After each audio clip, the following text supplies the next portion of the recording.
muito bem, sejam todos bem-vindos, todas bem-vindas. Aqui estamos nós em mais um Esporte FM, o nosso podcast de esportes, o nosso QG aqui, o nosso bunker, onde a gente fala sobre todos os esportes e hoje a gente vai falar bastante sobre futebol, porque afinal recebemos aqui com a gente o professor Celso Unzelt. Professor, tudo bem? Tudo bem, uma honra estar aqui com você. Obrigado pela presença. Muito gostoso, eu que agradeço o convite. No caminho eu vim aqui pensando em quantos livros você já escreveu, assim, falei, deixa eu fazer um levantamento, mas eu falei, não, deixa eu perguntar pro professor, quantos livros de futebol já escritos aí na carreira? Sabe que nem eu sei, quer dizer, eu não sei assim o número exato, porque quando você conta reedições, aumenta, são 2 vezes o mesmo livro. Reedições do seu próprio livro escrito. Dos meus próprios livros, por exemplo, tem o Almanaque do Timão, do Corinthians, que teve 2 edições, tem o Livro de Ouro do Futebol, de 2002, pela Ed Ouro, que também teve reedição. Tem uma reedição para atualizar as informações. Isso, na maioria dos casos para atualização, ou mesmo nos casos que acabou a tiragem, a editora acaba fazendo mais. Mas eu fico com o número de 22. 22. Porque é o número que aparece em um livro sobre futebol, chamado Bibliofute. Bibliofute. Escrito pelo meu grande amigo Domingos D'Angelo, que é um colecionador de livros de futebol, em parceria com o Ademir Takara, que é o bibliotecário do Museu do Futebol. Então ali eles registram 20, na verdade eles registram 20. É que depois dessa publicação eu publiquei mais 2 livros, então vamos fechar em 22. É quase quando conta número de gols, né, do jogador, que ele fala assim, olha, eu tenho minhas contas e tenho a conta oficial, mesma coisa, só que o jogador geralmente valoriza, né, quer botar mais, né? jogo festivo. Eu sou mais modesto, eu tenho um pé atrás com as reedições, porque afinal é o mesmo livro, né? Perfeito, justo. Você não dá aquela trapaceada ali, né? Colocar um pouquinho até a mais. Até porque assim não ganha royalty com isso. E o último livro escrito? O último deles tem data quando foi lançado, né? 5 de julho de 2022. É um livro sobre a Copa de 82. Perfeito. Uma Copa muito cara para minha geração, né? A gente tem um carinho especial pela Copa de 82. Verdade. Se chama 82, uma Copa para sempre. Eu fiz com um amigo muito querido chamado Gustavo Long Carvalho, que também é maluco por futebol e Copa do Mundo. E nós tivemos o prazer de lançar na noite de 5 de julho de 2022, quando fazia 40 anos do Paulo Rossi's Day. 5 de julho de 82, o Paulo Rossi fez os 3 gols da Itália contra o Brasil. Foi um lançamento bem legal lá no Museu do Futebol. O Zico entrou com a gente por chamada de vídeo. Que legal. Foi muito gostoso lançar esse 82. Essa Copa na Espanha, né? Copa na Espanha. E no livro a gente fala mais do que do futebol. Fala das lembranças. Eu era um garoto de 14 anos. O Gustavo tinha só 5. Uau. Mas você veja como isso marcou gerações. Pra você deve, assim, doeu muito. Como uma criança de 14, assim, né? Foi a Copa da minha vida. Total. Eu tava em férias na antiga 8ª série, hoje é o 9º ano, né? Boa. E tava em férias, 5 de julho, e eu queria mais era ter curtido a volta das férias comentando com os meus amigos a vitória do Brasil. Eu sempre falo que eu queria ter sido tetracampeão do mundo com 14, não com 26. Demais. Porque quando o Brasil ganhou tetra lá em 94, 12 anos eu já depois. era jornalista, eu tava até fazendo um pôster do Brasil campeão do mundo por uma editora chamada Multieditora, que nem existe mais. Em 82? Não, em 94. Ah, tá. 82 eu era um garoto, claro, ainda tava... que como nós amávamos os Beatles e os Rolling Stones e gostávamos da Copa do Mundo, não foi a primeira Copa que eu acompanhei, eu já lembro um pouco de 74 e muito de 78, mas foi muito legal acompanhar. Eu lembro de tudo daquela Copa, do jingle da Globo, da hora do gol que tocava a assinatura, né? O Luciano do Vale, Falcão, Falcão, e o livro tinha a assinatura do jogador que fazia o gol, né? Na tela. E o livro transcreve tudo isso. Teve o prefácio do Paulo Roberto Falcão, que é também um ídolo da minha infância fez como gol. Jogador. Né? Que, se eu não me engano, faz um gol no próprio dia contra a Itália, não? Sim, ele empata em 2-2. O Brasil, com o empate, se classificaria para a semifinal. Aquele jogo estava 2-2, a Itália já teve um escanteio naquele jogo e na cobrança daquele escanteio fez o 3-2. É o dia que você descobre que futebol é uma caixa de injustiças, na verdade. Sem dúvida, eu e toda uma geração, né? né? A gente conhece marcou uma geração. Muito, né? E é uma coisa muito legal, eu sou absolutamente obcecado por esse jogo. E eu tenho o DVD dos 90 minutos, o meu filho Daniel nasceu em 2004. E quando ele era criança, ele assistia esse jogo comigo, sentado no joelho, aqui na coxa, né? A gente via no computador. Ele falava, pai, Não te dá a impressão, vendo esse jogo, de que ainda dá para mudar o resultado? E isso me arrepia, porque Maravilhoso. para mim dá a impressão, porque eu vivi aquilo, tinha 14 anos, agora faltavam 18 para ele nascer, mais, né? Faltavam 22 para o Daniel nascer. E ele tem a mesma impressão que eu. Então essa Copa tem essa empatia, né? Eu não escrevi só para quem tem essa faixa etária. Eu escrevi para pessoas interessadas naquele fenômeno que claro, foi a Copa de 82. porque realmente quando você fala do fenômeno, ela é uma Copa e ele é um jogo que desperta muito. Ou seja, isso que você acaba de me falar do seu filho, é quase um roteiro de cinema, assim, né? Melhor que um roteiro. Porque encomendar um roteiro daquele, o cara não faz daquele jeito, né? Então realmente é um jogo que mexeu, que foi muito além realmente das 4 linhas, esse jogo, assim, né? Marcou. Eu tenho uma história, assim, em particular, o meu pai é argentino, e meu pai sempre... Claro, torceu pra Argentina, mas ele conta que a única Copa que ele, assim, torceu de verdade pro Brasil foi a de 82, que ele ficou maluco aqui. Ele falou assim, era maravilhoso ver aquilo. Eu tenho esse sentimento também. Eu até hoje tenho um sentimento muito forte em relação ao Corinthians, que é meu clube. Nunca escondi isso, minha atividade profissional. Total. Quem não souber que eu sou corintiano não acompanha meu trabalho. Exatamente. Né? Mas pela seleção brasileira, aquilo para mim foi um marco. Foi assim a Copa do Mundo em que eu me vi torcendo, assim como seu pai falou. Perfeito. Nunca daquela maneira, nunca, nem antes nem depois. Um momento. Depois, você acha que até hoje a gente é um pouco órfão dessa seleção, daquele futebol, daquela mágica que aconteceu, assim? Eu li um livro sobre uma outra Copa de 50, né, do Paulo Perdigão, que se chama Anatomia de uma Derrota, e eu me inspirei muito para fazer em 82 o que ele tinha feito em 50. Legal. E ele faz mesmo uma anatomia. E tem uma epígrafe nesse livro, aquela frasezinha que abre o livro, né? E que está escrito assim, o contrário da verdade em nome da verossimilhança. Goethe. E eu acho que isso vale para 82, é essa nossa luta contra a verdade. Essa coisa, sabe essa coisa do universo paralelo? Sim, total. Num universo paralelo, a cabeçada do Oscar no fim do jogo, que o Zete pega em cima da linha, teria entrado. Essa brincadeira do universo paralelo é muito legal. Né? Eu adoro fazer essas coisas. Parece que ficou um pouco em aberto, assim, né? Isso. E se, né? E se reticências... Claro, e se tivesse, né? Claro, o que teria também acontecido depois se tivéssemos sido ali tetracampeões, né? E tem uma teoria que a partir dali houve uma supervalorização do futebol de resultados, porque a Itália, na verdade isso também é um pouco de injustiça. À luz de 40 anos depois, a gente vê muitas qualidades naquele time da Itália.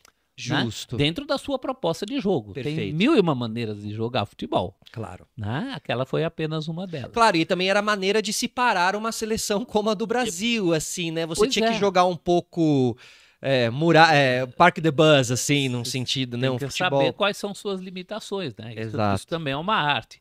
Tem um livro italiano chamado La Partita, que depois eu também li, é um livro sensacional. É simplesmente um italiano... É o meu lado do espelho italiano, né? É ele falando daquilo tudo. É o Celso.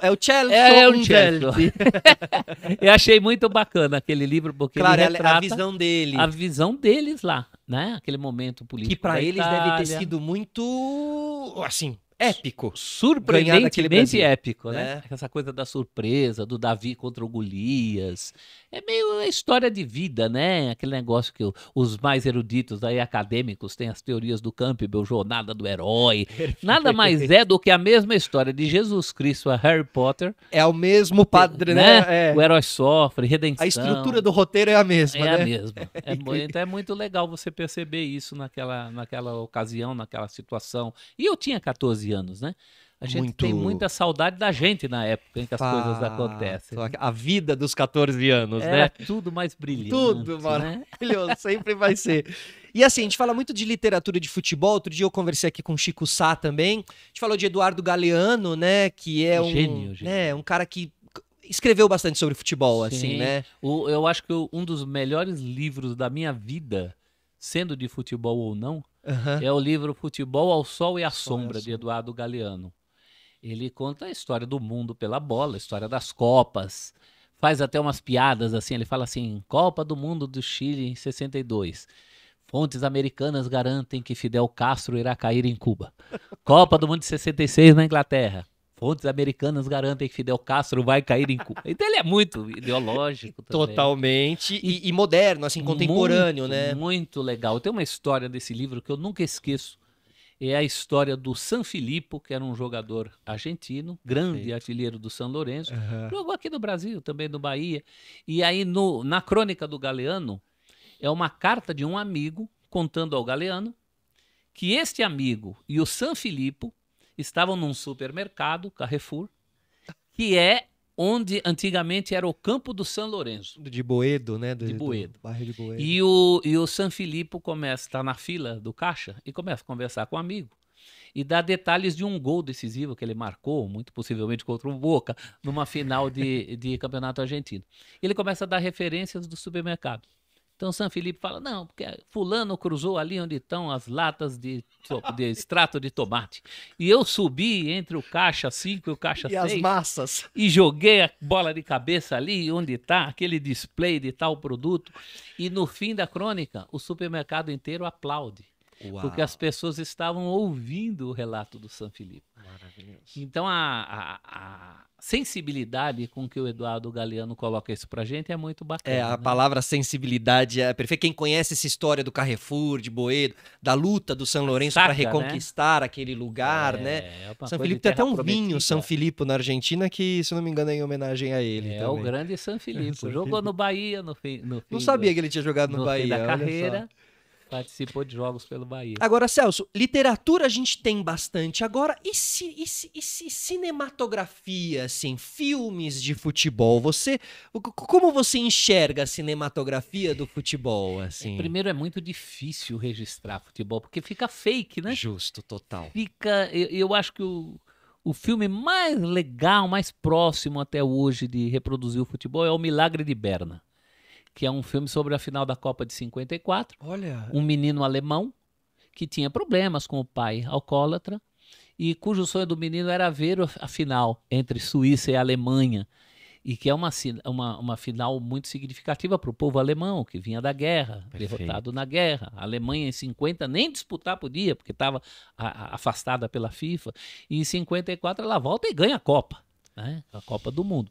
E o filme é muito bonito e também muito fiel ao reproduzir lances de futebol. E ele é de quando o filme, mais ou menos? Isso assim? É muito difícil. Ele é dos anos 90, fim dos 90. Perfeito. O Milagre de Berna. É porque realmente a gente está falando aí sobre a reprodução, né, na questão de produção e de direção, reproduzir um estádio cheio, o lance perfeito, o clima, a fotografia. Saída do goleiro, a posição do atacante. Isso. E eu acho que nem só no cinema, sabe? Eu estava lendo um livro ontem sobre quadrinhos brasileiros. E aí o livro discutia como é difícil transportar o universo do futebol também para os quadrinhos. Olha que interessante. Tem algumas coisas como... Eu lembro um gibi da minha infância, Dico, o Artilheiro. Olha, é mesmo? Que legal. Se não me engano, é um personagem português. Da minha infância foi o Super Campeões, que era um desenho da Manchete, né? Que era japonês, isso, não é? Isso. É uma coisa meio assim de mangá. Super chute. Uma pegada mangá. Isso, eles voavam. Mais parecido até com videogame do que com o próprio jogo em si. Exato. Né? O jogo em si é muito difícil de reproduzir. Fidedignamente, assim, né? Você falava de um roteiro, né? Jogos, eu acho que a graça do futebol é justamente essa coisa do roteiro que ninguém imagina. Palmeiras e Botafogo agora, aqueles 4-3. Que loucura, o cara perdeu um pênalti que ia ser 4-1 aos 37 do segundo e o jogo vira 4-3. Ou mesmo eu, como corintiano que sou, aquele gol do Corinthians lá depois de 22 anos, o gol do Basílio, se o cara fosse botar num roteiro, falar assim, é o seguinte, vai ter uma falta pela direita, o Vaguinho vai cobrar, o Basílio que vai fazer o gol só vai raspar de cabeça. E ela sobra, o Zé Maria cobrou, ela sobra no pé esquerdo do Vaguinho que chuta na junção das duas traves. Aí ela volta. O Vladimir vai cabecear, mas tem um zagueiro da Ponte Preta chamado Oscar que vai tirar de cabeça, até que por fim, num bate-pronto, sai o tal do gol. E aí o diretor diz pro roteirista, tá muito exagerado isso, vamos dar uma amenizada nisso. Poxa, isso jamais aconteceria. E a realidade às vezes surpreende, né? Total, né?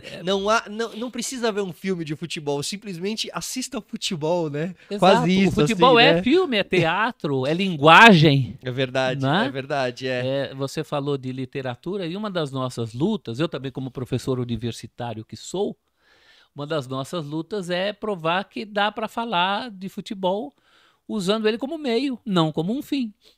Né? Muita gente, inclusive erudita, ignora isso. Isso é ignorância.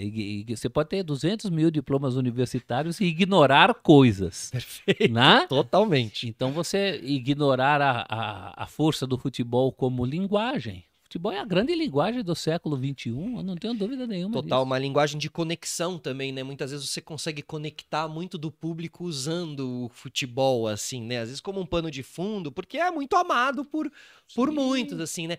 Eu vi a série Ted Lasso, que é uma ótima série sobre futebol. Eles mostram muito pouco do campo de futebol. Sim. Justamente por essa dificuldade de se filmar e também por entender que, além das 4 linhas, há toda uma... É isso. Né? Uma história pode estar acontecendo na arquibancada ou na Sim. vida de um técnico, né? Você tem muito a explorar fora das 4 linhas, Exato. né? Eu diria até o contrário. Eu diria que há também as 4 linhas fora tudo isso. Tudo um isso jogo, que é o inclusive, legal. né? Não que a gente negue, eu adoro futebol, adoro também o papo de boteco, mas o que me fascina mesmo é esse lado que a gente pode chamar assim, de uma maneira geral, o lado cultural do futebol. Perfeito. Né? A gente fazia um programa na ESPN chamado Loucos por Futebol, eu, PVC, o Marcelo Duarte. A grande curtição não era ficar falando quem ganhou o jogo, ou quem está contundido, ou quem vai jogar ou não.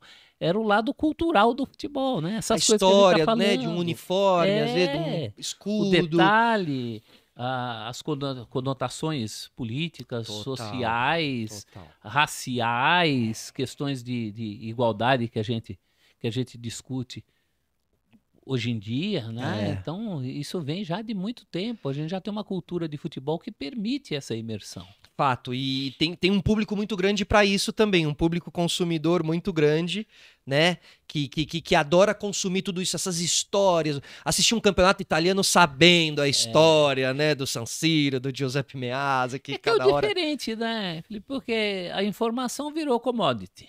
Perfeito. Eu tenho muito contato com estudantes de jornalismo. Fala, professor, dá uma olhada no meu blog, me passa um papelzinho lá com o endereço.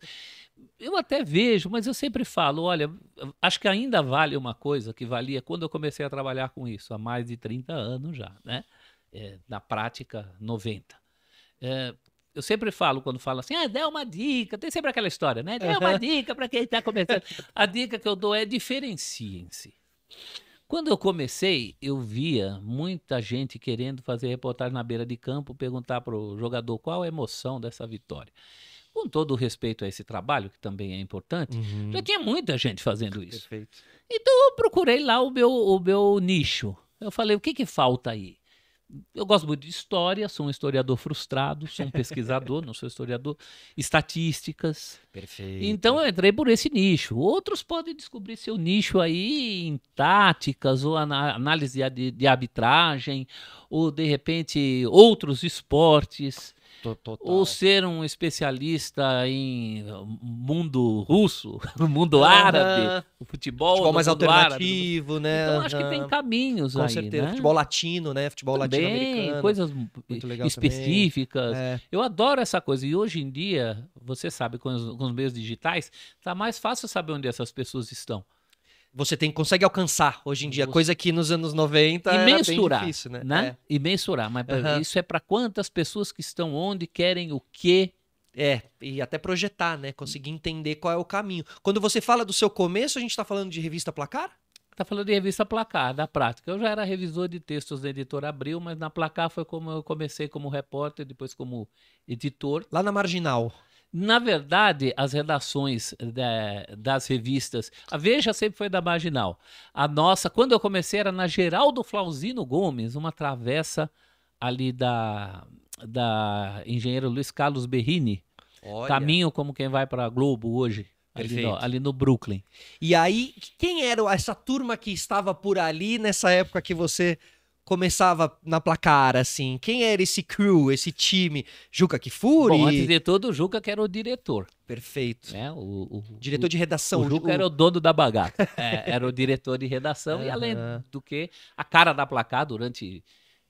Vamos botar aí 70, no expediente da primeira Placar ele já aparece como pesquisador do DEDOC, que é o Departamento de Documentação. Só que lá no expediente tá José Carlos Kfouri, não o Juca. José Carlos, mas é ele que tá lá. Eu não sabia que era José Carlos. E aí ele vai ficar até 95, né? Mais tempo até do que eu. Ele encabeçava o negócio. Foi curioso porque como revisor de textos, eu já fazia parte da redação da Placar, mas eu subia para ler os últimos pestapes que iam para a gráfica, né, a última revisão. Então eu já tinha um contato com a redação, mas de trás para frente, com o pessoal da arte, com o pessoal da produção. Na hora de finalizar a revista mesmo. E aí eu fui me aproximando mais, quando acaba a Placar, entra no lugar dela uma revista chamada Ação, que durou pouco. Ah, é? De futebol também? Era uma revista de esporte, lazer e emoção. Perfeito. Mais abrangente. Eu lembro que tinha programação de programa de clipe, de videoclipe. New Kids on the Block, step by Step. E escrevi muito esse negócio da minha vida. Então Genial. A revista era mais abrangente, né? Ela ia se chamar São Paulo em Ação. Depois evoluiu para ser vendida no país inteiro, passou a ser a Semana em Ação. Só que ela acabou logo.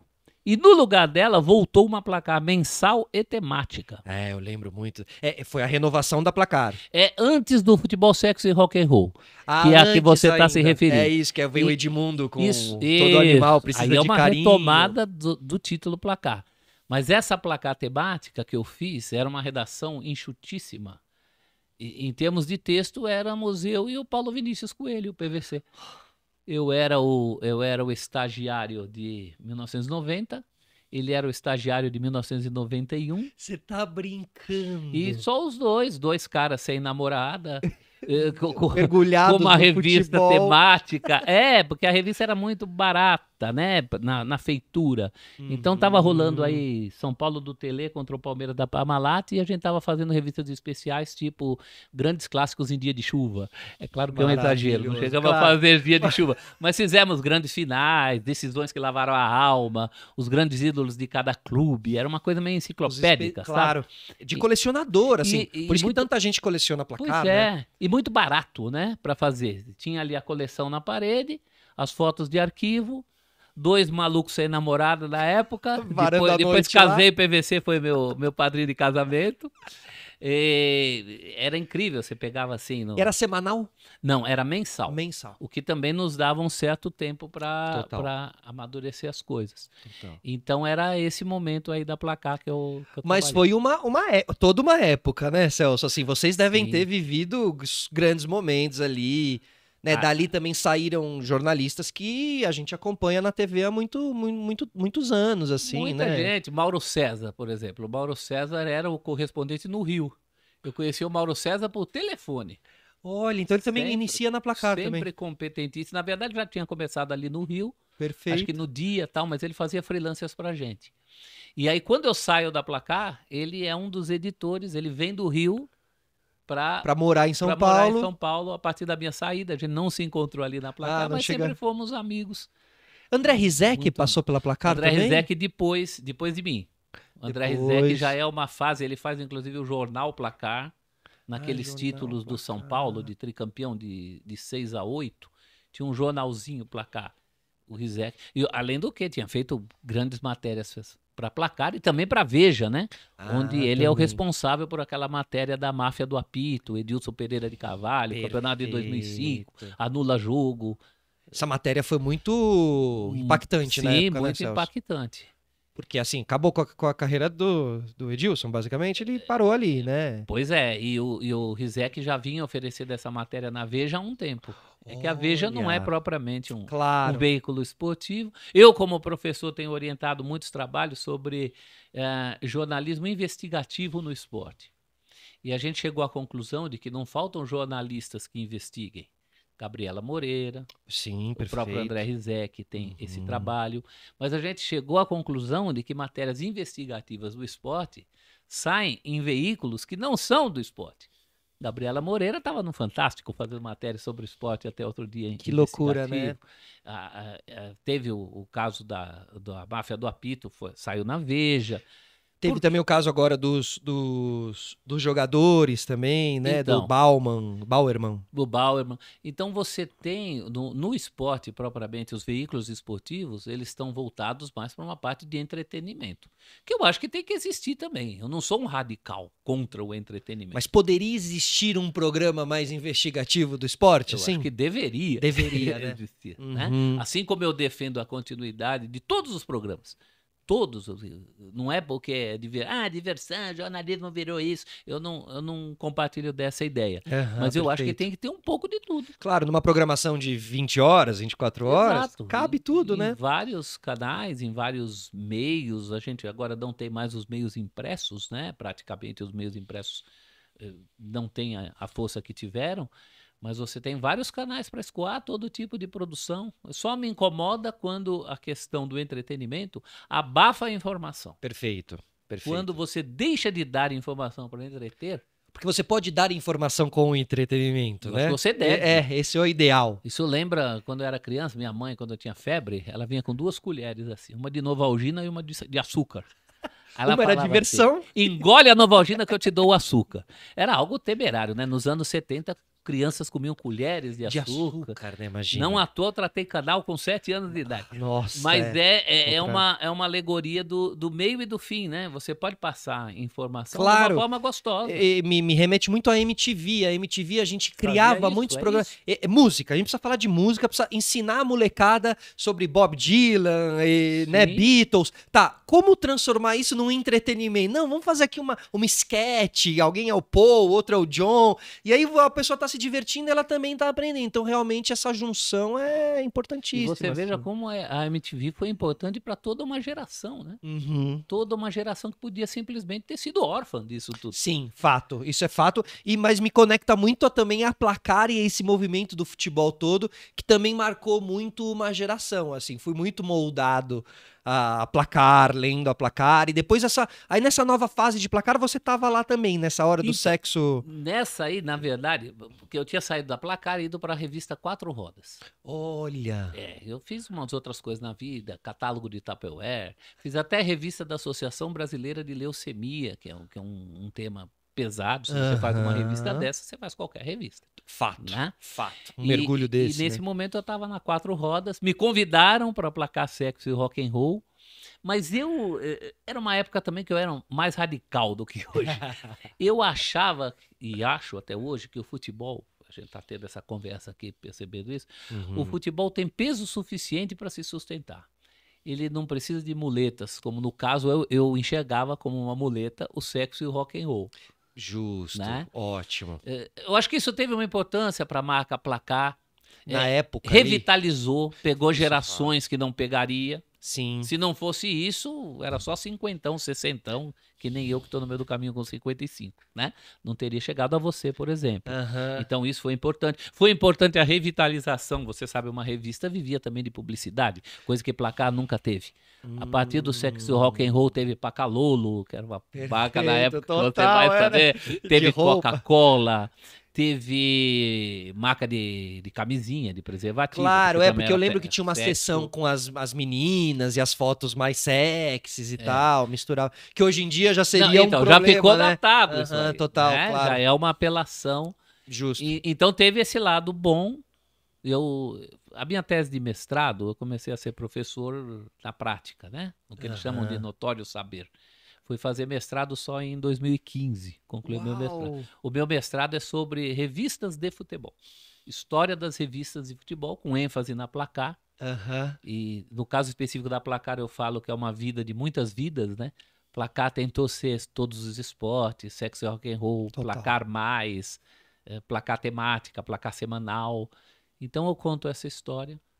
E quais outras revistas você cita, assim, tanto nacionais quanto internacionais, assim? Guerin Esportivo? Guerin Esportivo é italiana, a El Gráfico é argentina. Maravilhoso. O meu trabalho especificamente é sobre revistas no Brasil. Ah, ótimo. Até porque o orientador de trabalho sempre manda você fechar, né? Fecha. Vai, né? Então eu me ocupei mais do histórico de revistas de futebol do Brasil Desde 1914 a gente tem uma revista chamada Esporte. Tinha, Esporte, né? em 14. Em 14. E é curioso porque o mercado nunca absorveu duas. Sempre tem espaço para uma só. Olha, que coisa. Então, olhando retroativamente, você tem até hoje a Placar, que é de 1970.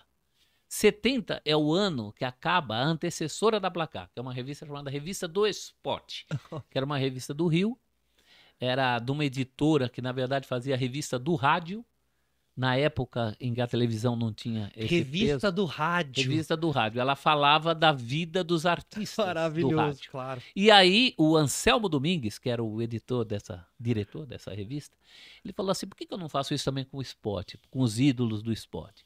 E ter uma revista, o pessoal contemporâneo não gostava muito, achava que era uma revista só de fofoca. Perfeito. Mas hoje ela é uma excelente fonte, principalmente de fotos colorizadas.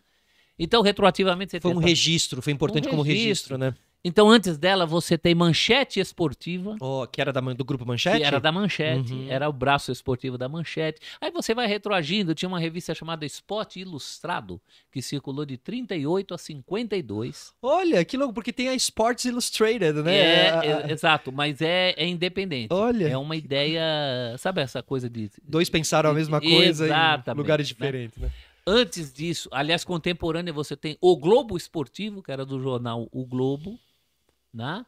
Também em 1938, que é um marco, porque em 38 teve aquela primeira Copa que o Brasil jogou para valer na França.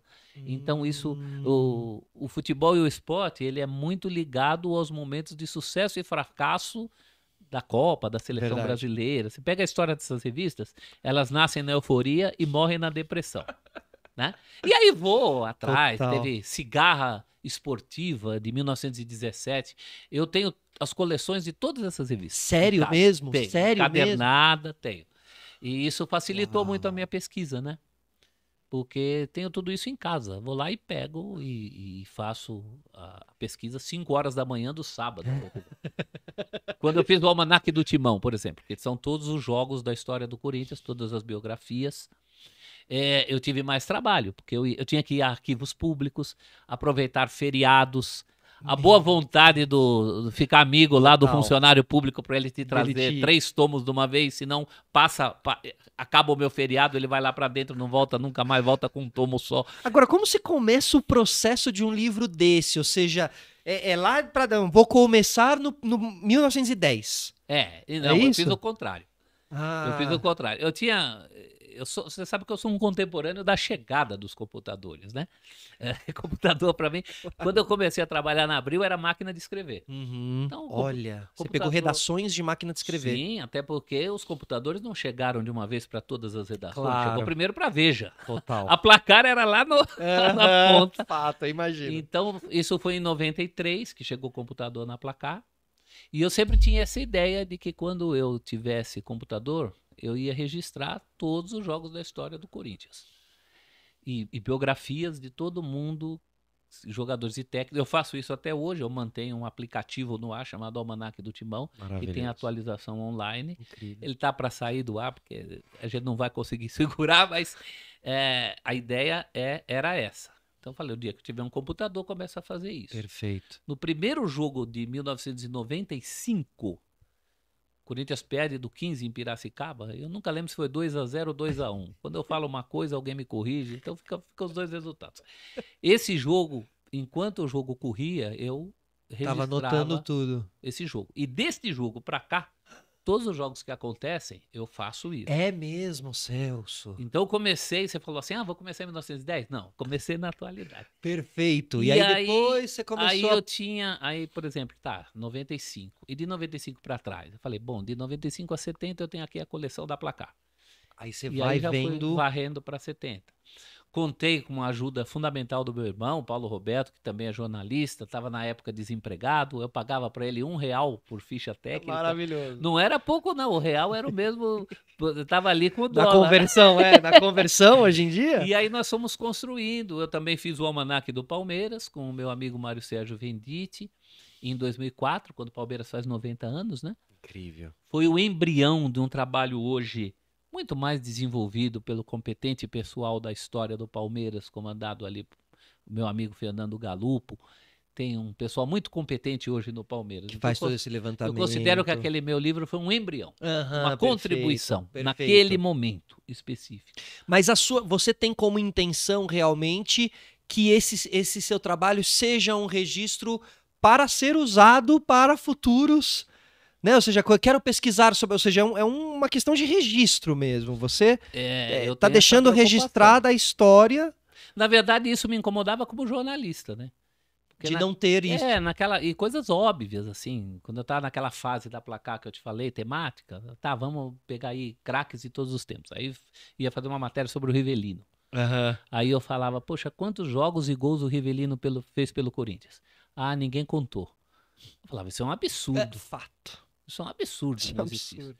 Então eu joguei tudo, primeiro em Word, depois na planilha de Excel. O nosso aplicativo Almanac do Timão, ele tem funcionalidades do tipo jogos do clube, e eu falo do Corinthians, mas é uma máscara que eu podia usar para qualquer outro clube. Perfeito. Tem pesquisador de tudo que é clube de futebol. Uhum. É só né? usar esse Eu acho que se tiver uma liga, plataforma. a primeira coisa que a liga tem que pensar é nisso. Total. Então, o nosso aplicativo lá tem a funcionalidade, bota assim, jogos no Pacaembu à noite pelo Campeonato Brasileiro, com meia listrada, Uau. em que o árbitro foi fulano, e o primeiro tempo acabou 0-0, só contra a Portuguesa de Despotos. Aí Você você tem dá os um clique, filtros. tem os filtros. Eu Maravilhoso. trabalho muito com essa noção dos filtros. Claro, né? porque aí você consegue otimizar a pesquisa, Que é né? uma coisa muito próxima do que fazem nos Estados Unidos, né? Com os esportes americanos. Os esportes americanos têm tudo isso. Estatística, de quantas vezes o cara cuspiu. Que eles são os loucos da estatística, Não do é? levantamento de números nesse sentido, assim, né? E é um complemento, é o diferente. Claro. São coisas que você traz. Agora, falando em história, tem um time que tem uma história linda do nosso futebol brasileiro, que acaba de conquistar o seu grande título da vida, né? Fluminense, um time clássico, com um uniforme maravilhoso, agora lançaram também, né, puxando a história com o Cartola. Tem Laranjeiras também, um lugar que arquitetonicamente falando é maravilhoso. Os vitrais ali, né? Fluminense é um time muito especial do nosso futebol. Como tá Celso Zelt nesse momento de ápice do Fluminense, conhecendo essa história toda? Falamos de Rivelino também. Eu achei muito bonita a conquista, né? Eu sempre me emociono com essas primeiras vezes de grandes clubes brasileiros, seja o meu em 2012, o Atlético Mineiro, o Fluminense. E você sabe, você falou da importância do Fluminense para a história do futebol brasileiro. Ele é quase a história do futebol brasileiro. Tudo passa pelo Fluminense. Se o Corinthians é Corinthians, é porque veio um clube inglês chamado Corinthians, convidado pelo Fluminense para jogar no Brasil, né? O Corinthians inglês joga próximo do aniversário do Fluminense, que é 21 de julho, o aniversário da minha avó. Maravilhoso. O Fluminense, por ser um clube da elite do Rio de Janeiro no começo, como de resto era todo, o futebol organizado era ligado à elite, pessoas que estudavam fora e traziam a novidade. O Fluminense é um clube muito bem documentado, o Fluminense tem fotos sensacionais do início do século XX, em negativos de vidro. Na sua... Quando os jogadores ainda usavam aquela touca assim, né? Você sabe que quem usava a touca ou era atacante ou era zagueiro, porque eram aqueles que precisavam cabecear a bola. A touca era uma proteção. Né? Sensacional. Então, você vê um clube como o Fluminense. Quando o Corinthians foi campeão da Libertadores, eu escrevi um texto para a revista Comebol, cujo título era Parabéns, América do Sul. Porque o Corinthians era uma potência que merecia aquele título. Eu acho que é um título de texto que também caberia para o Fluminense de agora. Até pela qualidade do jogo demonstrado, né? As ideias do Fernando Diniz, a maneira como o Fluminense consegue isso. Em tempos que a gente fala tanto de SAF, eu não sou um retrógrado, não sou contra a SAF, mas também não acho que ela seja a solução para tudo. Claro, a gente está vendo, inclusive, você pode ter más SAFs, né? E você pode ter boas gestões no modelo associativo. Tipo um Fortaleza? O Fortaleza, se você colocar a condição do Fortaleza, ele não está num mercado consumidor como estão os grandes clubes. Então, um grande feito do Fortaleza. Ou mesmo o Flamengo, que colocou as suas contas em ordem. O Palmeiras conseguiu aí viabilizar financeiramente. O próprio Atlético Mineiro tem uma parceria muito próxima, especificamente com uma empresa, mas são modelos diferentes, cada um procura o seu modelo. E o Fluminense encantou não só o Brasil, né? Eu ontem falei com uma rádio de El Salvador sobre o Fluminense. Olha! E aí falávamos sobre El Juego Bonito. Total. Acho que o papo que sai do Brasil sobre essa vitória do Fluminense é muito essa coisa do... Tem esse técnico aí, tá resgatando o futebol brasileiro, né? Tá um pouco nesse lugar, assim, né? E o Diniz tem uma boa cabeça do sentido de enxergar as pessoas, para além do jogador de futebol, né? Ele traz muitas mensagens sobre enxergar os jogadores Como pessoa, né? para além do... Como um jovem carente, né? Que Como sai de o uma... próprio John Kennedy teve problemas, foi emprestado para a Ferroviária de Araraquara, para ter uma vida mais pacata, parece que aceitou. Pensar mais nisso, né? É aquela coisa que a gente estava falando aqui, o esporte e o futebol são mais um meio do que um fim em si. A gente tem uma cultura, mesmo nós jornalistas, quando vamos entrevistar alguém do COB, esse projeto do COB, quantas medalhas vai trazer? A gente devia perguntar quantos cidadãos vai formar. Vai formar, fato. Porque esse é o caminho realmente do esporte, né? O que realmente importa, né? No fim das contas. O Guardiola, inclusive, fez uma observação sobre o Diniz, né? Esses dias também, né? Já meio que projetando a questão do Mundial, que é muito mais importante para a gente do que para os europeus. Fato. Mas quanto mais importante for para a gente e menos para os europeus, maior o desafio. Então tem esse lado, né? São técnicos de ideias muito semelhantes. Seria muito legal ver um contra o outro, né? Ia ser muito legal. Ver o Fluminense contra o Tite. O pessoal do futebol força, o importante é ganhar, não sei o quê. Eles cometem um engano. Nós não somos puristas da arte pela arte. A gente também quer ganhar. Claro. E acha legal ganhar mostrando sobras, mostrando condições de ganhar. Né? Ninguém está trocando o resultado pela beleza. A questão não é essa. É que se você alcançar o resultado mostrando o que nós comentaristas chamamos aí de desempenho, melhor ainda para todo mundo. Né? Claro. Agora, se não ganhar também, se o Fluminense chega numa final de Mundial, joga contra o Manchester City e não ganha... Eu tinha trocado alguns WhatsApp durante a final, que foi uma final que eu particularmente gosto dos dois lados. Eu acho o Boca Juniors uma coisa sensacional. Total. A torcida do Boca Juniors, né? Eu sei que alguém pode falar assim, é um clube, negócio de arbitragem, não é disso que eu tô falando. Tô falando do Boca Juniors como uma essência, sim, total. Né? Total. Então eu tava muito à vontade. Eu gosto daquele clima do Boca. Você deve ter visto o vídeo do menino que rifou o videogame. Rifou o PlayStation, rifou a moto do pai para estar lá sem ingresso. Foi. Né? Então isso é emocionante. Esse jeito de do outro lado, o jogo bonito do Fluminense. Então tava muito à vontade nessa final, né? Pra gente final, tava tudo bem, né? Foi uma final bacana. E eu trocava o WhatsApp com alguns jovens, inclusive, amigos do meu filho, que são defensores do futebol força. E não, tem que ganhar, não sei o quê. Aí eu mandei o WhatsApp antes. Eu falei, olha, eu vou falar aqui para não dizer que eu falei depois. Estou com o Diniz e o dinizismo, aconteça o que acontecer nesse jogo. Acabou acontecendo, ou melhor. Acabou dando certo, né? Claro. Seria um pouco ruim, entre aspas, o Diniz perder, né? Porque eu acho que o Diniz vencendo, ele teve uma aprovação disso tudo que a gente falou, assim, né? E que às vezes ele tinha um debate ali muito sobre o trabalho dele, por não ganhar, acho que ele conseguiu, porque se perde, ia ser a vitória de um Boca muito retrancado, né? O Boca é um time... ia ser uma vitória muito contestada, se a gente pode dizer assim. E uma derrota muito cornetada também, porque a turma do contra já estava ali esperando. Só esperando. Né? Porque aí você ia criticar o técnico do Fluminense e da seleção brasileira em uma só, né? As pessoas polarizam demais. Eu, particularmente, sou fã do Diniz. Eu gosto de pessoas com ideias. Acho que a gente tem tido muito poucas pessoas com ideias. E personalidade ele tem também. Né? São décadas. O futebol brasileiro sempre foi essa coisa de joga bola no craque.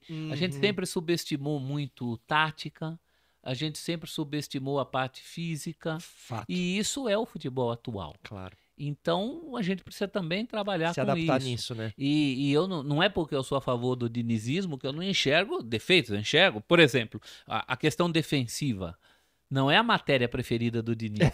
Ele estuda defesa como eu estudava matemática, física, química. Ele estuda pra tirar 5, Ele estuda pra passar. Ele estuda pra Exato. tirar 5 e passar. Então, é algo que precisa ser aprimorado, equilibrado. O futebol, antes de tudo, é equilíbrio, né? Claro, há toda a nossa observação sobre isso, assim, né? Não é Sobre o porque futebol eu sou dele. um dinizista que eu não vou reconhecer isso. Eu acho que as Claro. pessoas são muito polarizadas. Aham.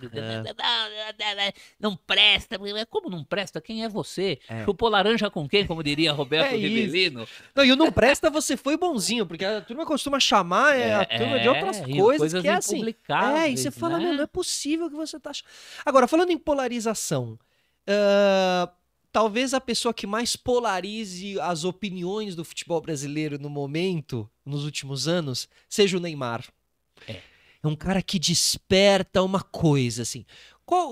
Em que ponto o Celso Zelt está com o Neymar, assim? 2023, Neymar pós-separação, lesionado. Como você enxerga ele nesse momento? O que você tem a dizer? Assim, Com o sobre Neymar jogador, eu sempre estive em todos os momentos. ele? Uhum. Agora, como ele conduziu sua carreira e o entorno dele, pessoas até que são muito próximas dele, que deveriam tê-lo orientado, colocaram ele numa redoma em que ele acha que todo mundo que critica é inimigo. Isso, tá contra, né? Tem uma coisa antes de tudo, e é curioso, né? Eu estava outro dia olhando o ex-Twitter, né? O ex agora. ex-Twitter. O ex-Twitter. Muito bom. E de tudo, toda referência ao meu nome ali, o que mais deu repercussão foi uma vez que eu falei uma coisa que eu reafirmo aqui. O Neymar tem que se dar para ele o desconto dele ser o mais solitário craque da história do futebol brasileiro. Ninguém nunca foi tão solitário. Nem o Pelé era solitário. O Pelé era o maior de todos, mas pô, tinha Rivelino, tinha Gerson. Eu não preciso ficar aqui declamando a seleção de 70 para aborrecer vocês, né? O Google faz isso por mim. Mas o que eu quero dizer é que nunca depositamos tantas expectativas nos ombros de um cara só. Em um cara só, né? Então ele tem um nível, o nível de jogo dele, isso quem fala são ex-jogadores, pessoal da Copa de 70, de outras Copas, ele tem um nível para se ombrear com esses caras aí. Agora, ele sozinho... Não teve uma geração que o acompanhou nesse caso, né? Não acompanhou e teve as questões físicas também, tá tendo até hoje, machucado, as questões extracampo, as questões geracionais. Ele já é da geração da grande exposição. Ele é o grande símbolo dessa Né? geração, eu acredito, né? Era mais fácil ser modesto em outros tempos, né? Ou modesto, ou na dele, ou seja, Total. o que você cobrar do Neymar. Não é só ele, eu acho que a gente tem uma geração de gente que acabou antes. Ronaldinho Gaúcho, por exemplo, ficou devendo uma Copa do Mundo pra gente, dele, em alto nível, ele tinha bola pra isso, em 2006. Acabou antes, 2010 já ninguém nem cogitava o nome do cara. Adriano. Por motivos diferentes, tem toda uma geração. Adriano, o próprio Kaká acabou antes. Tudo bem, tinha um problema especificamente físico, mas é toda uma geração que acaba antes. Que poderia ter seguido mais, né? Eu acho que no futuro é que o nosso parâmetro hoje é comparar o Neymar com aqueles caras que, pô, cara, no meu tempo era ídolo do time por 10 anos, não sei o que. Talvez no futuro, quando acontecerem outras coisas, os ídolos são cada vez mais efêmeros, né? Fato. Ídolo hoje não é o cara que joga 10 anos, é o cara que joga bem em algum momento e daqui a pouco tá na Europa.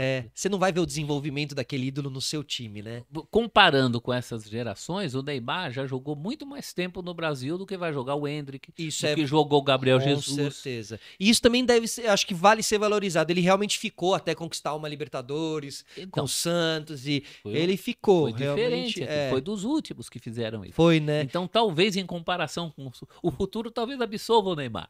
Em algumas coisas. Faz sentido, é verdade. Né? É verdade. Mas claro que ficou a quem ele próprio queria mais. Ele sai daqui querendo ser melhor do mundo. E depois ele desiste de ser melhor do mundo, assim, declaradamente, né? Ele fala, não, isso não me interessa mais. Assim, você vê mexeu com a cabeça e as emoções dele, tudo isso, que até que eu acho que chegou uma hora que ele meio falou assim, bom, eu desisto também da bola e desisto. Porque também não é uma atividade fácil, é uma atividade que exige renúncias físicas, renúncias de prazer, que às vezes as pessoas não estão. Mas o cara é uma opção de vida. Se o Ronaldinho Gaúcho quis curtir mais, o Adriano, é uma opção de vida. Mas um acompanhamento psicológico é importante, né, Celso? E eu acho que o entorno, sabe? Sim. Um dos poucos contatos que eu tive com o Neymar foi na entrega da bola de prata e bola de ouro, na época da revista Placar e também da ESPN. E o contato com ele era muito legal. Só que tinha uma gaiola de pessoas cercando. Uma entourage, né? Ali eu acho que ele se perdeu no sentido de não ter um plano de carreira de atleta. Né? Na minha visão, observando a entourage ali também, a gente consegue detectar que realmente não... É uma pena, né? É uma pena. Uma pena para todos, acho que todos torciam a favor. Sim, não, com certeza. Acho que também que fique de exemplo, assim, que fique de lição, que ele talvez até mesmo consiga amadurecer a ponto de falar sobre isso mais pra frente, assim.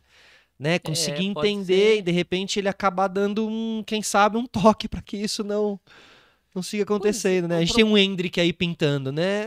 Vamos ver o caminho que ele segue. O problema né? é que a tendência é que o futebol, como espetáculo, ele cada vez mais canibalize as pessoas. Você vai ter que ser cada vez mais safo para escapar das faltas, né? E tá virando uma loucura. É o grande negócio de entretenimento do século. Acho que devia ser tratado um pouco mais. O futebol me lembra a história da galinha dos ovos de ouro, né? Você mata a galinha de ovos de ouro para ela ficar te botando ovo de ouro, ovo de ouro. Por exemplo, o jogo.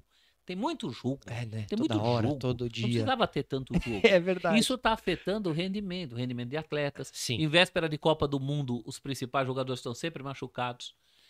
Durante uma partida, você fala assim, mas um time não consegue jogar 90 minutos.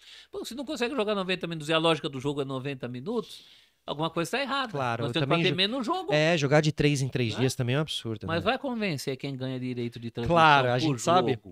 A gente sabe o porquê o calendário não muda. Eliminatórias sul-americanas. Pra que tanto jogo para um negócio que nem taça tem?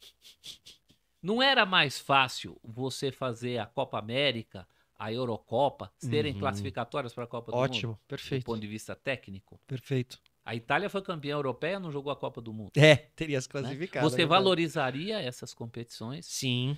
Mas como a venda do futebol é no varejo, é no número de jogos, vai convencer os detentores. Perfeito. Mas tem que ter um limite, senão você mata a galinha dos ovos de ouro. Não, e você também acaba ficando meio... É muito jogo, você perde a... Sim. Você fala, mais um jogo aí. Você e as futuras gerações. Eu fico de olho no meu filho Daniel, que tem 19 Quantos anos? 19? Daniel é um raro cara do grupo dele que vai em estádio, que vai ver. Hoje tem muita opção de lazer, cara. Estádio tá ficando... Todo mundo tem acesso, não é mais a minha geração que ficava em casa porque ia transmitir o jogo do mês, né? Exato. Hoje os caras têm game, oferta de futebol internacional, que concorre muito, é um dos carros-chefes da gente na ESPN. Claro, ESPN concorre muito. Você já tem caso de gente que torce primeiro pro Arsenal e depois pro São Paulo Futebol Clube. 2 times aleatórios, tá? Podia falar de qualquer outro time. Você tem uma concorrência de comunicação, meio de comunicação, computador, celular, plataformas, carro, viagem, namora muito mais cedo do que eu namorava. Entendeu? Tudo é concorrente. E o burro do futebol não enxerga assim. Não enxerga, não consegue transformar como o basquete, né, um NBA da vida. Os americanos são sensacionais. Você já percebeu que na temporada deles um esporte não canibaliza o outro dentro do calendário? O ano ele é dividido. O ano é dividido. A temporada dos esportes, né? As temporadas. Isso é muito inteligente. Acabou a NBA, vou ficar sem esporte. Não. Tá começando a NHL, né? Isso é muito inteligente. Coisa que a gente tá engatinhando aqui. Uhum. Aqui a gente concorre. O Fluminense estava jogando a Libertadores, tinha jogo do Brasileiro na mesma hora. Total. A gente não tem liga, né? A gente não... Você defende a liga? Eu defendo, mas eu acho que não dá. Aqui não dá liga. Porque para dar liga, Cada um tem que pensar no evento como um todo, não só do seu umbigo. E aqui os clubes só pensam neles, né? Os clubes só pensam neles e ignoram o fato de que para ver jogo de futebol tem que ter o outro jogando do outro lado. Claro. O teu rival, ele é importantíssimo para você, né? Competitividade. Né? E então, enfim, isso é velho, viu? A única tentativa de liga que a gente teve aqui foi em 87 com o Clube dos 13 e ficou famosa uma frase do ex-presidente corintiano Vicente Mateus numa reunião que ele falou assim: o que é bom para o São Paulo não pode ser bom para o Corinthians. Você multiplica isso, na época por 13, né? Claro. Ou por 16, porque no Brasil o Clube dos 13, a Copa União tinha 16, apesar de chamar Clube dos 13. Você multiplica isso por...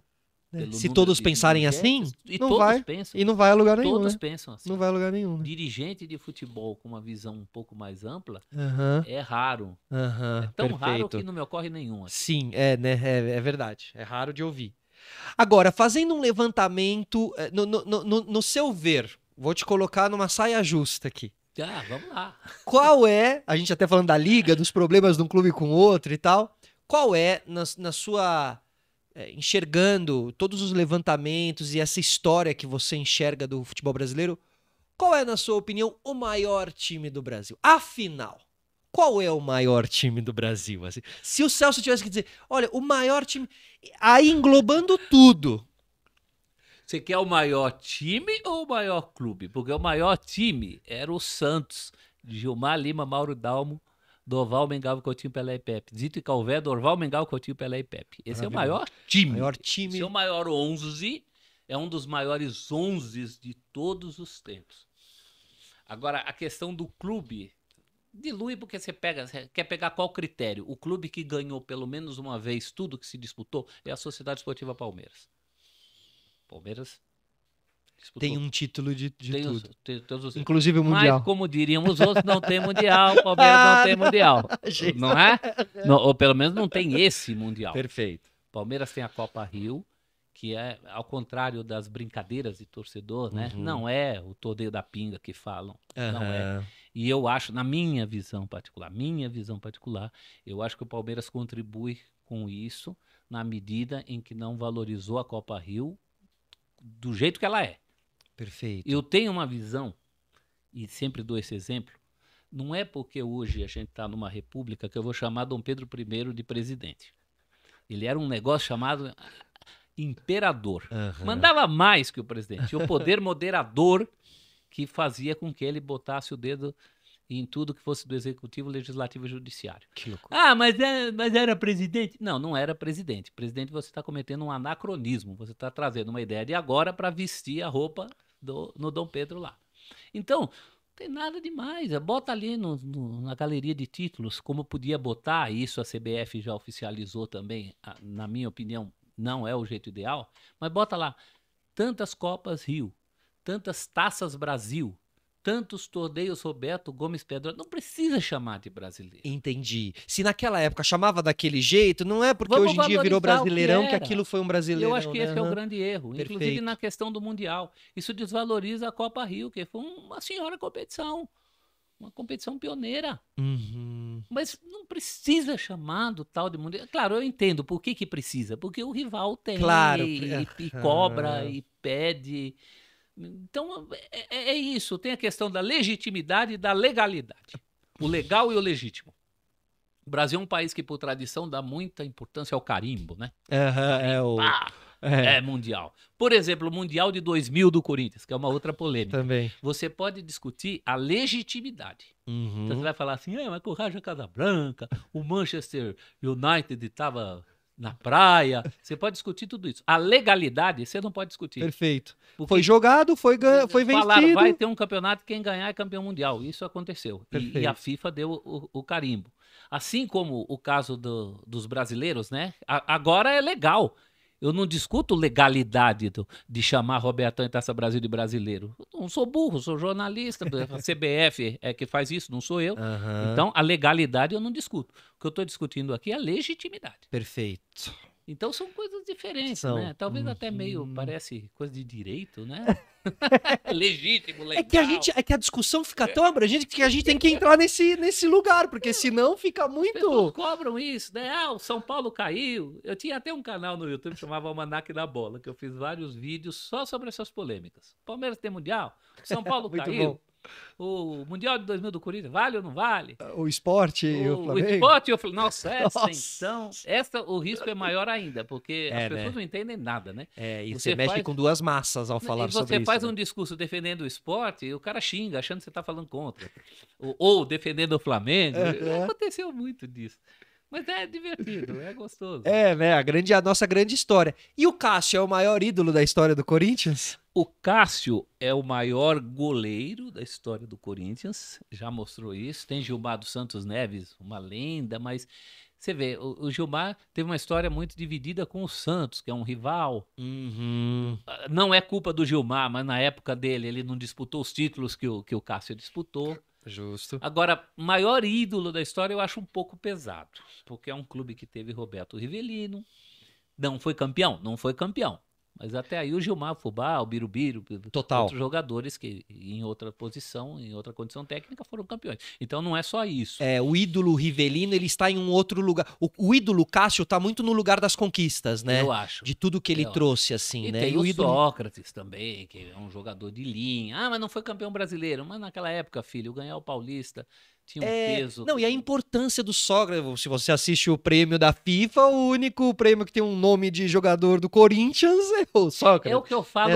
O simbolismo que ele tem, né, é o que eu falo também politicamente. em relação ao Rivelino. Você pegar uma enciclopédia internacional de futebol, o nome do clube vai estar ligado a Roberto Rivelino. Total, exatamente. Então eu sei que tem as circunstâncias, tem ídolos mais antigos que as pessoas hoje, infelizmente, já não conhecem. Luizinho, o pequeno polegar, Baltazar, 50, Baltazar, o cabecinha de ouro. Isso. Tem o velho Neco, o primeiro dos corintianos lá, ele joga no Corinthians em 1913 até 29. Nossa, 16 anos. A primeira bola do clube, não a primeira, mas o clube estava precisando de uma bola, ele deu uma bola dele pro clube, né?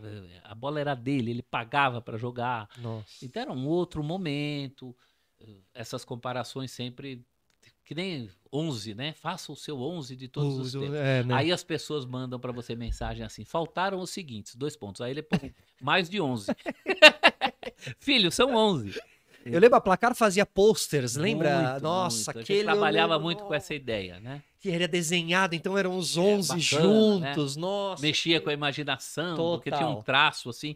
E era lindo, meio aquarela, assim, era juntar lindo. pessoas que nunca estiveram juntas no ápice da sua juventude. Total. Eu sempre gostei muito desses exercícios. É muito legal. O jornalista muito às vezes legal. não gosta muito, não. Fala assim, não, depende. Eu não gosto de fugir da raia dessas coisas. Não, eu acho cravo legal esse alguma lado coisa. lúdico também, assim, né? E aí fala, questão. você não viu jogar. Eu não preciso ter visto Jesus Cristo nem Napoleão Bonaparte Pra saber da entender o importância que tamanho eles têm. deles, total, exatamente. Então eu adoro esses exercícios assim. Mas no caso do Cássio, que eu fiz a biografia, né? Exato. E ali eu fiquei bem à vontade em colocá-lo como o maior, talvez não o melhor, tecnicamente. Tem pessoas que talvez sejam melhores. Mas o Cássio tem uma coisa, ele nasceu para pegar a bola do jogo. Até hoje é isso. E ele, pra mim, tem um simbolismo muito que o Rivelino também tem, que é o physique deles, assim. O Cássio com aquela faixa, aquele cabelo grande, aquele jeitão gigante. Coisa pra criança copiar, isso, né? O Gabigol teve isso, que os japoneses ficam apaixonados, sabe? Aquele personagem exato. Então o Cássio e o Rivelino também, com seu bigode, com a sua canhota. E o Maradona era apaixonado pelo Rivelino, né? Por causa da canhota. Então o Rivelino também tem uma áurea muito grande, como o Cássio também. Os argentinos enxergam o Cássio desse jeito. É o gigante da faixa. Né? O Cássio tá aí ainda, ele tá lá, ainda tá lá, sabe? Eliminou tudo que é grande argentino. Eliminou, E River, destruiu. E Boca, e Racing. Ele passou por todo mundo. Incrível, assim. Então tem essa coisa que o futebol hoje tá devendo também, essa coisa do ídolo com cara, né? Isso. O cara é inconfundível. Assim. Você vê a silhueta, você fala, é o Cássio. Perfeito. Como o Rogério Ceni tem, inclusive, desenhos da sua silhueta, como o Michael Jordan tem o desenho da silhueta, Exato. e você identifica na hora quem é, né? Tem uma foto muito legal do Pelé, que foi feita por Domício Pinheiro, do estado de São Paulo. É o grande fotógrafo da Era Pelé. Ele até lançou um livro chamado Era Pelé. Olha. E esses originais, infelizmente, foram perdidos num incêndio. Então, a segunda edição do livro, você vê as fotos jamais lavadas, que são reproduções. E o Domício Pinheiro tem uma foto do Pelé que parece uma pintura. É o fundo negro, o fundo é negro, tem o uniforme do Santos em branco e o movimento do Pelé. Isso é muito fácil de encontrar, vocês botarem na internet. E você vê só a camiseta, assim, né? Quase flutuando, assim. É linda essa foto. Que é essa coisa que você falou, né? Reconheceu o cara pela silhueta. Tem uma outra foto do Pelé que ele sua um coração também. Aquilo é mágico, né? E tem uma outra do Domício, que antes de um jogo do Brasil tem a execução do hino nacional, então tem uma banda atrás. E aí tem uma tuba que forma como se fosse a auréola de um santo. Eu sei qual é essa. É uma sacada, né, do fotógrafo. Que outro dia, inclusive, tem uma foto do Messi que tem uma marca de pênalti que ela não tá totalmente cheia, ela tem só a circunferência. E o Messi tá passando e o cara fez a foto que essa bolinha do pênalti tá bem em cima da cabeça dele, assim, também. Genial. Então, parece uma auréola também, assim, muito legal. Tem uma foto agora do gol do John Kennedy. Eu não sei de quem é essa foto, até coloquei num grupo de WhatsApp, aí o amigo Rafael Prates, da CBN, também da ESPN, com a gente, falou, eu quero usar essa foto, de quem é? Eu falei, eu não sei. Porque sabe como é, né? Grupo de cá, grupo de lá. Claro, e você gosta de dar o nome ao crédito. Claro, né? É uma foto que mostra, imagina assim, o gramado do Maracanã, o John Kennedy tá saindo para comemorar. Tá saindo para ser expulso, né? Ele sai, então a foto pega só o gramado, só o John Kennedy saindo para comemorar, e atrás está a placa com os dizeres oficiais da Libertadores. Glória eterna. Maravilhoso, eu vi essa foto também. Se eu tivesse essa foto, cara, e ainda fosse no tempo dos impressos, embora nos digitais também dê para fazer isso, eu usaria só a foto, eu não colocaria título. Eu usaria o título Glória é o Eterna Glória como Eterna, título né? Da minha Maravilhoso, claro. Você tá pensando na capa da revista, né? Na capa do jornal com essa foto, ou né? mesmo de um website. Claro, total. Né? Uma sessão de notícias de esporte. Mas esse trecho a gente vai subir todas as fotos que a gente falou aqui, porque vale a pena a gente subir as fotos. Muito legal. Eu acho que hoje a gente tem uma overdose de imagens. Tudo é muito coberto por todas as câmeras, e quando não tem câmera a gente reclama, né? No caso do VAR. Mas também tem uma oportunidade de ter uma brecha aí pro diferente. Essa sensibilidade, esse lado mais artístico em uma foto ali, né? Isso não tem inteligência artificial que não, traga, graças né? a Deus. A não ser que você a alimente. O cucuruto do MEF que é um e perigo, a marca de pênalti. Que é um perigo. Né? Daqui a pouco eles estarão alimentados. Agora, Celso, pra gente encerrar aqui, estamos na reta final do Brasileirão, um Brasileirão muito louco, né? Bota louco nisso. Bota louco nisso. Vamos falar vamos de previsão aqui. Vencer, quem você acha que conquista esse Brasileirão? O que aponta? Olha, eu ainda creio que o Botafogo possa se recuperar. O Botafogo tem um problema com a sua cabeça, né? O problema do Botafogo é psicológico. Perfeito. Há algum futebol ali. Ótimo. Precisa só resgatá-lo. Que apareceu, por exemplo, no primeiro tempo do jogo com o Palmeiras. 3-0. Então acho que isso não morreu, não desapareceu. Não deve ser jogado fora. Claro que você tem, assim, eu não queria ter o Palmeiras no meu retrovisor. Com esse trabalho que o Abel vem fazendo, né? É um acumulado muito, muito pesado. O próprio Bragantino tem a leveza de não precisar ganhar, não há. Por isso que eles estão nessa posição, né? Eu acho. Se fosse só futebol. Não tem pressão. Só futebol, assim, o jogo jogado. Se fosse videogame, que você põe potencial de cada momento, não sei o que, dava Bragantino, é o melhor futebol do país. Verdade. Né? Mas até por uma questão, você falasse assim, aposta teu salário, eu vou ser racional, falar assim, bom, quem ainda está na frente é o Botafogo, vou trabalhar com essa possibilidade. Mas precisa mudar a chavinha. Em 67, o Corinthians teve um técnico muito famoso no Brasil, que era o Zezé Moreira. E o Corinthians já não era campeão há 13 anos. E quando ele vai embora dar uma entrevista, tem uma frase famosa dele. Ele falava, esse time não precisa de um técnico, precisa de um psicólogo. Maravilhoso. E eu acho que é um pouco o momento do Botafogo. Com certeza. Né? Com certeza. É muito aquela coisa de... É um trabalho mais interno. Botafogo. Tem que retomar isso aí, gente. Então acho que ainda há algum potencial ali. Mas temos um campeonato, né? Legal, assim, nas né? duas pontas, né? E na outra ponta, se a gente falar, que queria realmente entrar no assunto assim, o Santos, se o Santos cair, assim, o Santos é uma imagem tão imaculada, assim, muito né? forte, né? No ano do Brasileirão, do Rei. Nossa, é verdade. Vai ser uma coisa pesada. Caramba, Eu verdade. tenho para mim que caem 3 verdes e um grande. Muito Então, bom. Então, Goiás, América e Coritiba. E Coritiba. Na verdade, até na ordem mais condenados, Coritiba e América. Fato. Aí entra a minha opinião de que cai o Goiás. Goiás, E aí cai um grande. Entre Vasco, Cruzeiro. Então, infelizmente, para a torcida do Bahia, o meu conceito de grande inclui o Esporte Clube Bahia. Perfeito. O torcedor do Bahia ficaria contente com isso. Isso, mas também logo chateado. Nesse momento não é legal, mas eu tenho o conceito de 13 grandes clubes do Perfeito, o Bahia é um do grande. país. Sim, é um grande no sentido das pessoas que mobiliza, né? E também meu genro João Gabriel, namorado da minha filha, é torcedor do Esporte Clube Bahia, tem que fazer uma média com ele. Não, e a Bahia é maravilhosa também, representa o Bahia aquele, né? É pesado. É um clube no mínimo, de uma região. Fato. Então, massa. Eu boto o Bahia nesse bolo aí. Não descarto nem o meu Corinthians, pra te falar a verdade. Porque pelo futebol que tá jogando, pra fazer meia dúzia de pontos, E você vê muito cruzamento, né? De jogos. Vasco e Corinthians no Rio. Essa tabela é tão louca que parece que ela foi feita pra isso. Né? Que loucura Goiás isso, né? Santos. Nisso, já que você falou do Santos, nisso o Santos é bom. O Santos, você há de lembrar, o Santos é um time que chegou a tomar 7 do Internacional nesse campeonato. E tá vivo. E se recuperou logo na sequência. E antes tinha feito algo muito importante. Ele ganhou 2 jogos naquilo que eu chamava naquela semana de triangular da desgraça, que era ele, Vasco e Bahia. Nossa. Ele ganhou do Vasco e do Bahia. Olha, não lembrava disso. E esse é o fraco do Vasco.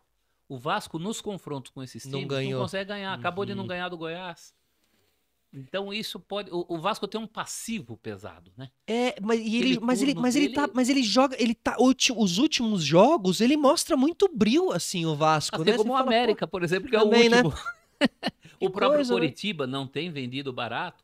Curitiba ganhou do Atlético em Minas. Curitiba ganhou do Colorado. Quando você faz esse levantamento da tabela do segundo turno, é uma loucura, né? Você vê que o Botafogo é um mundo à parte. Z4, né? Isso é legal do Campeonato Brasileiro, né? Tem um nível de competitividade muito... Por isso que eu falei assim, do maior clube do Brasil, porque realmente é muito difícil, porque a gente tem muitos clubes, né? Se pegar o critério dos maiores títulos, ninguém é tricampeão mundial como o São Paulo. Você tem muitos clubes e muitos clubes grandes, e muitos clubes com muitas conquistas. Porque você vai pra Argentina, você fica ali entre 3, 4, vai lá. Vai pra Alemanha. O nosso conceito é regional, né? né? Até pelas distâncias. Nosso tamanho, Nós construímos um futebol aqui muito estadual. Tem razão. Então cada estado é uma força real, diluída, né? Que é uma coisa que os amigos do exterior até perguntam. Mas aí no Brasil, Fluminense e São Paulo é clássico?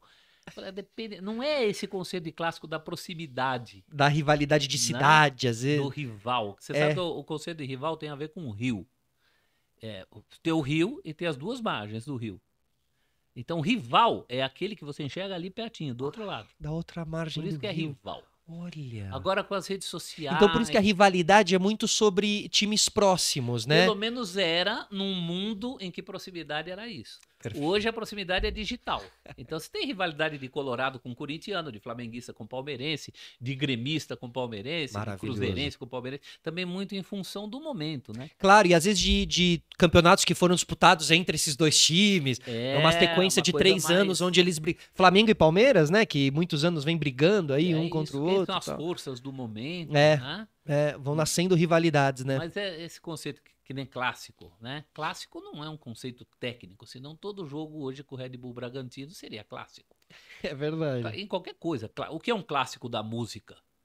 Tem que ter uma história por trás. Tem uma questão de história. O que é um clássico do cinema? Tem razão, claro. Tem que ter, claro, né? Porque o clássico traz essa coisa da história, né? Não tem clássico só do momento. Claro. Algumas coisas já nascem com cara de clássico.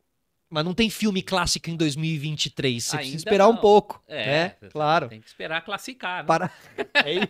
Dá uma sedimentada Isso. da coisa. Assim como esse programa, a gente também tem que esperar ele classificar, porque nesse momento ele ainda não é, mas no futuro ele vai se tornar Não, um... como diria o jogador de futebol antigo, isso é modéstia à parte sua. Celso Zelt aqui com a gente. Celso, muito obrigado. Eu que agradeço. Para mim é um prazer conversar com Prazer você foi sempre, assim. todo meu. Muito obrigado Muito mesmo. legal a tá? abordagem que você está fazendo aqui. Legal, obrigado. Eu sou fã. Demais. Celso Zelt, canais ESPN e redações afora também, né, Celso? Sempre lançando um livro aí, fiquem de olho no Agora Celso. deu uma porque... paradinha. Depois vai desse respirar um 82, pouquinho? Deu uma respiradinha. Respirar, né? Mas logo a gente vai... Eu adoro escrever. Você não... Daqui a pouco o bichinho já vem, gente. Eu adoro escrever. Acho que eu só gosto mais de ler, mais do que escrever. Maravilha, que bom, Eu né? não gosto muito de ler o que eu escrevi, não. Você ainda lê livros e tudo, né? Muita Não se rendeu ao coisa, não, Kindle. Não, meu negócio é papel.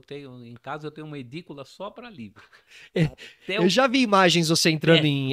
já vi entradas suas na TV que você tá atrás de um... Eu adoro livros assim do tipo... As pessoas falam assim, você já leu tudo isso? Eu falei, não, tem livro aqui que não é para ler, né? Dicionário Aurélio. Maravilhoso, claro. Dicionário Aurélio. Mas gosto de livros tipo... Eu tenho uns livros muito legais assim. Um chama Todos os Ratos do Mundo. É só sobre ratos. Do Egito Antigo ao Mickey Mouse. Olha! Aliás, um abraço ao Mickey Mouse, nosso chefe. É verdade, né? Claro. É um livro muito... Para começar, é um livro mordido no canto, assim. Ele por um rato, por um ratinho. Adoro esse. Tem Topodídio. Tem Topodídio. Né? Outro dia comprei um livro também, Astros e Estrelas da TV Tupi. Uau. Biografias de atores da TV Tupi. Que foi a TV Tupi chegou a ter a exibir programas aqui onde foi o prédio da MTV, ali né? Era o Palácio do Rádio da TV Tupi. A televisão nasceu do Brasil no prédio também que era o prédio da MTV, né? Isso. Aquele prédio meio da Abril ali, também, anexo com a ESPN. Da história da televisão. E você sabe que nesse Astros e Estrelas da TV Tupi eu achei uma biografia de um jogador do Corinthians que depois se tornou comediante da TV Tupi. Mentira! Isso quem me contou foi meu pai. Meu pai vai fazer 94 anos agora, em 30 de novembro. Ele que me falou. Ele falou, olha, esse jogador é Geraldo. Esse jogador dos anos 40 depois se tornou um importante comediante da Tupi. Que maravilhoso! Então eu peguei data e local de nascimento do cara, que eu coloco isso nos jogadores e técnicos, também de morte. Peguei nesse livro Astros e Estrelas da TV Tupi. Você vê como tudo tem uma conexão. O cara saiu de um clube de futebol para se tornar um humorista. E foi um humorista, pelo que meu pai fala, um humorista muito melhor do que foi jogador. Maravilhoso. Como tem alguns hoje em dia que também são assim. Alguns jogadores tá cheio também. Gente, até semana que vem. Obrigado a todo mundo que acompanhou esse programa. Segunda que vem estaremos de volta com mais um convidado. Celso, mais uma vez, muito obrigado, tá bom? O prazer foi todo meu. Valeu, gente. Tchau, até semana que vem.